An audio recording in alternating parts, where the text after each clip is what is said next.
మెల్లిగా నవమాసాలు పూర్తయ్యాక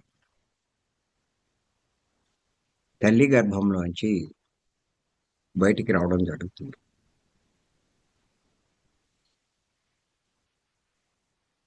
ఇక్కడ ఏమిటి అంటే తల్లి గర్భంలో ఉన్నంతసేపు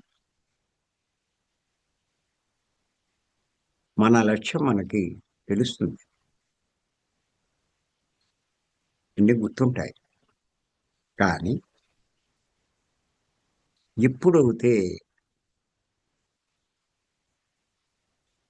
తల్లి గర్భంలోంచి బయటకొస్తామో, బయటపడతామో, ఈ మాయా ప్రపంచంలో పడిపోతామో, అప్పుడు అన్నీ మర్చిపోతాం. ఏమిటి? అసలు నేనెవరు? నేను దేనికోసం వచ్చాను? భూమి మీద నేను చేయవలసిన పనేంటి? నేను సాధించవలసిందేంటి? ఇయన్నీ మర్చిపోతాం.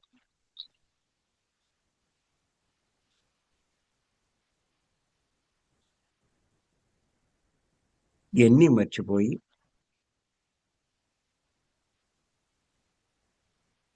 ఆ సంసారంలో పడి ఆవిడ నా తల్లి, ఈయన నా తండ్రి, వీళ్ళు నా కుటుంబ సభ్యులు, వాళ్ళు నా బంధువులు, వీళ్ళు నా స్నేహితులు, వీళ్ళు నా శత్రువులు, వీళ్ళు నా మిత్రులు. ఇలా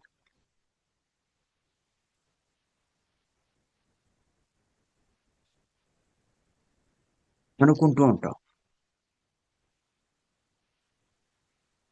అంతేకాదు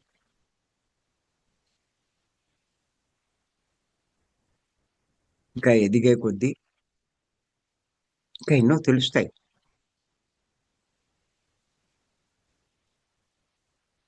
నేను సుఖపడాలి.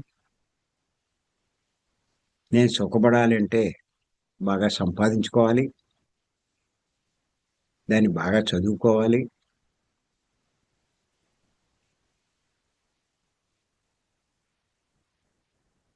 అనుకుంటూ ముందు చదువు మీద దృష్టి పెడతారు. అక్కడ ప్రారంభంలో తల్లి, తండ్రి యొక్క ప్రభావం ఎక్కువగా ఉంటుంది.